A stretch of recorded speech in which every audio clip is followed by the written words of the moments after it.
ल त है हाम्रो चाहिँ गाई बेचिसकेर चाहिँ यहाँ कसले पनि चाल पाए पापाले हिजो राति 9 बजीसम्म हेऱ्यो पापाले 9 बजी 10 बजीसम्म हेऱ्यो 9 बजीसम्म हेरेको थियो चाल पाएन अहिले पो बाछा टङ्ग्रेर पनि तल आलुबारीमा पुगिसकेछ हामी भर्खर उठ्दैछौँ कि आँखा भर्खर यहाँ दुध खुवाउँदैछ नि अन्त बाउ त रातो पो थियो त माइला पाङ्रे निक्लेछ रातो थियो नि माउ रातो निकै रातो थियो बाउ चाहिँ त यस्तो हुन्छ त सुँगुरको पनि यस्तै भएको थियो गाईको पनि यस्तै हुँदैछ केले खायो भन्दा उयोले खायो साथी चाहिँ अब कुकुरले खायो कुकुरले खायो कि कुकुरले खायो होला त यसले खायो अन्त यसको थियो त ठुलो नि ठुलो थिएछ फेरि ओह्रालो जाँदैछ यहीँबाट गएको रहेछ त्यो सुर्केर हो ऊ नाइला यहीँबाट गएको थिएछ सुर्केर यस्तो भन्छ त सुँगुरले पनि हात्ती ब्याउँदै आउँदा चाल पाएको नाइलाले भन्दै थियो यसले पनि चाल पाएन यसले त झन् ब्याएको यसको झन् साल चाहिँ अब कसले खायो यसले खायो कि माउले खायो कि त्यही थाहा भएन नि कुकुरले खायो कि माउले त के खान्थ्यो होला कुकुरले खायो होला हौ अन्त भुडी त अन्त अगाएकै छ कुकुरले खायो होला गाईको माउको भुडी नि भुँडी हेर्नु ठुलो छ फेरि ब्याउँछ क्या यसले हिजो यतिकै थियो त अन्त पाङ्रे ब्याछ त्यसले नि ठुलो पाङ्रे मजाले के भने माथि पकाउँछ र जन्मिसकिसकेको छ एउटा मेम्बर थपिसकेको छ घरमा माथि 10 वटा यसले 11 वटा आम्मा हाम्रो घरमा त कम्ता थपिसकिसकेन अब यसले चाहिँ बहर ब्याइरहेको छ बहर मलाई थाहा थियो कि यसले केटा ब्याउँछन् अरे केटा कन्फर्म थाहा थियो केटा ब्याउँछन् र यसले केटा ब्याएको छ खाँदैछ दुध हेर यसले बिहानखेरि के अरे ब्याएको हो के मैले जस्तै आमालाई भनेको पनि थियो यसले चाहिँ पक्का केटा ब्याउँछ केटा बर ब्याउँछ बर भनेको आमा टक्कै केटा हो ठुलो छ है आउँदैछ उयो हेर्न आएको गाईले ब्याएको भने हिजो चेक गर्दै थियो बिहानखेरि ब्याएको होला 3 बजीतिरको होला ल त है अब चाहिँ हामीले सटिङ कस्ने निर्णय लिइसक्यौँ र यहाँनिर यस्तो भइसकिसकेको छ एकदम दामी सबै गरेर यहाँ माटो हल्का हल्का झरिया छ च्यादर त्यहाँ रेडी छ त्यहाँ पनि रेडी छ यहाँ गिट्टी बल्ला सबै रेडी छ र गिट्टी चाहिँ अलिकति कम्ती हुने भयो सो त्यसै कारणले है कुट्ने बेला भएको छ भोलि एकछिन जोताङ झरेर आएर चाहिँ कुटे हुन्छ फेरि यहीँ सुँगुरो बच्चै यो चाहिँ 2टा बुक भइसकिसक्यो एउटा बुच्चा एउटा भुनी चाहिँ बुक भइसकिसक्यो र अब रहेको छ 6वटा रहेको छ ल 6वटा पनि अब मनपर्छ भने एकदम लोकल प्योर लोकल मनपर्छ भने चाहिँ है तपाईँहरूले बुक गर्नु सक्नुहुन्छ प्रि बुक खोलिसकिसकेको छ है माउ यस्तो ठुलो छ माउ पनि यो चाहिँ यहीँ सिङ्गल ढाड भएर हो त्यसको डबल ढाड भएको त हेब्बी हुन्थ्यो कि बच्चा हेर्नु नि बच्चा त्यही हो अब हामी सटिङ जोड्नु लागेको छौँ त्यस्तै छ जिन्दगी हो कहिले कता यहाँनिर चाहिँ कुकुरले हगेछ नि यहाँ कुकुरले हगेर बिजोग बनाएको छ बिजोग यो मेरो दाजु पापा मिस्त्री म हेल्पर एकदम हेल्पर त्यही हो काम ताम चलिरहेछ अब फटाफट खासै जस्तै गर्नुपर्ने पानीले गर्दाखेरि रोकिरहेको थियो त्यही हो अब छिटो बनाएर चाहिँ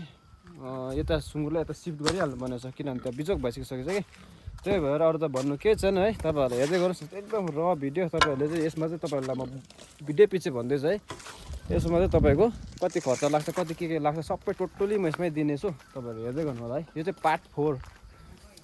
त्यही पार्ट 3 4 यो चाहिँ पार्ट 5 हुने थियो यो चाहिँ है त्यही हो अब चाहिँ हामी यहाँ सटिङ कसाइ हुँदैछ यहाँनिर रेडी हुन्छ च्यादरको हो त्यही छ मजा आइदिरहेछ है तपाईँहरू हेर्नु होला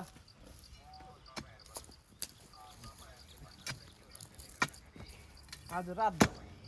हाम्रो गाईले चाहिँ है राति नै ब्याएर पनि बच्चा यताउता भइसकेर पनि छैन चाल पाएन हो अन्त है जे होस् राम्रोसँगले पाएर मजाले बसिरहेछ। हामी पनि भर्खर है खानासाना खाएर बहिनी सुट पुऱ्याउनु गएर आएर खानासाना खाएर चाहिँ अब आफ्नै काममा लागिरहेको छौँ है। सघाउँदैछ मलाई पेट्रोलले। कतिको काट्नु पोस्ट चाहिँ पाएन, खोजेको पाएन, आएर मात्रै पाएँ।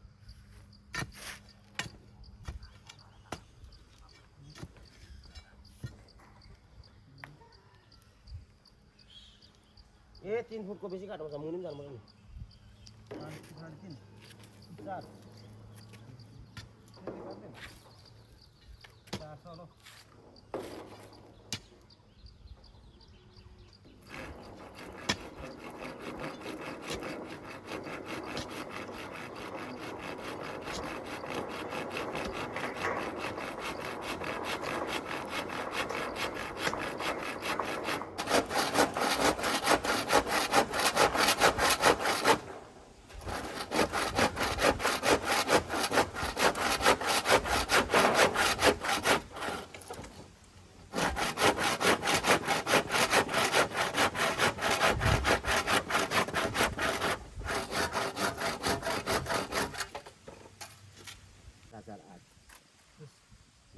यसो गरौँ, यो दुईटा खुवाउनु, यो किराले लगाएर रसमा यो लगाउँ, अनि मात्रै उता चारो जोड्नु हुन्छ। अन्त मिल्दैन अहिले यता यहाँ यता खोडे अब उता पनि खाप्नु पऱ्यो नि त, च्यादो उताको पनि त्यहाँ त्यो सिउनीमै राख्नु छ खापेको नै होइन।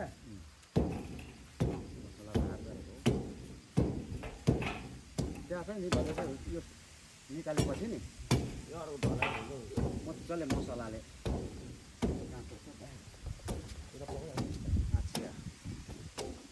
यहाँ रहेछ त डन्ठी काट्दै हजुर। यो काटेर छेड्नु पर्छ होला पापा अब त्यस्तो गरेर यो मुनिको त मलाई भरोसा लागेर यो 2 इन्चीले काट्यो भने यो छेडेर स्याएर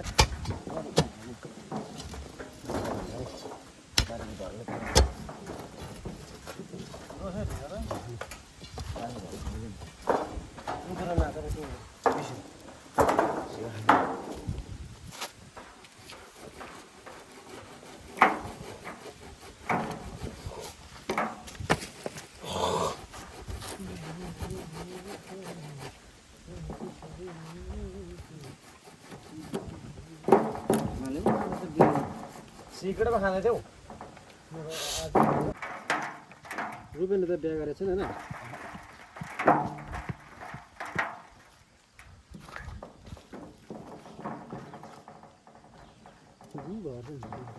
हिर्काउनु त म कटाइदिन्छु।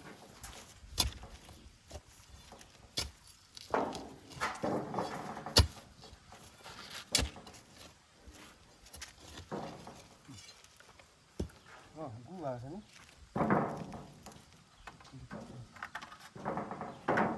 त्यो बाख्रो त खाँदैन त्यसरी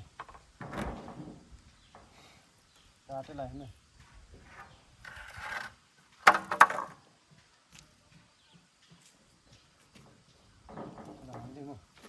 तपाईँले चाहिँ मासु मात्रै यति हेरेर पार्थ्यो।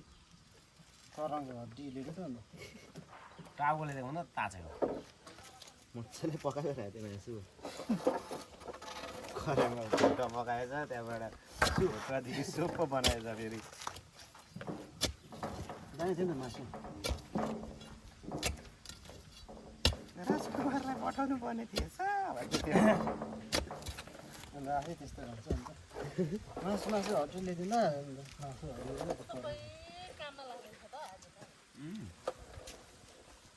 त्यो खानु हुन्छ नि त। भित्तापट्टि त पर्दैन रहेछ हौ थप्नु। सानो अग्लो देख्दैन रहेछ त्यो ज्यादा भरि मात्रै लाग्यो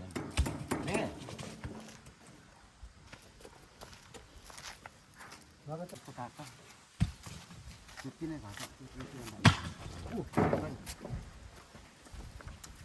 त्यो बाँच्दैन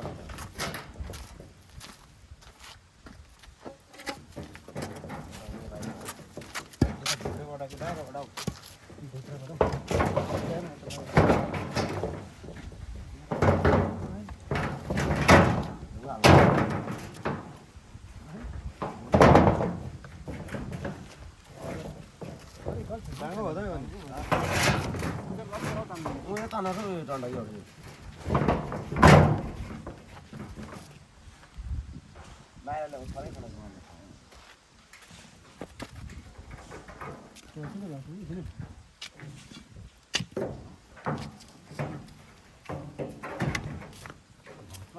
यतिकै ठिक हो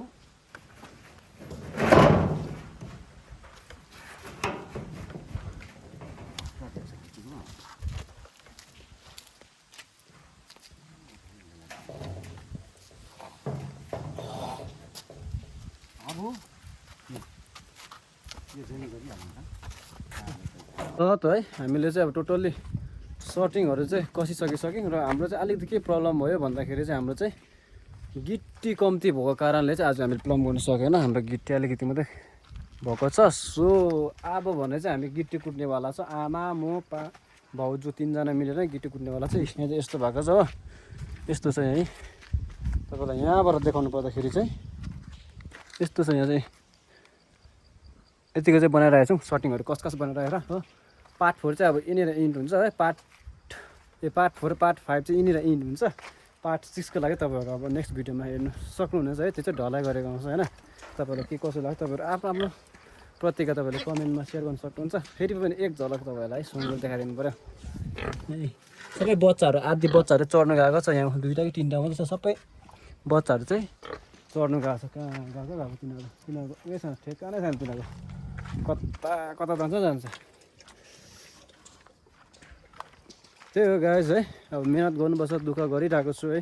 लाइफमा अब खोइ सक्सेस पाउनुको लागि त अब केही न केही त अब गर्नुपर्ने हुन्छ नि त होइन कहिले डाउन कहिले अप्सन यहाँ छौँ बच्चाहरू यहाँ चढिरहेको छौँ त्यही हो गाइज ल त सी यू है नेक्स्ट ब्लग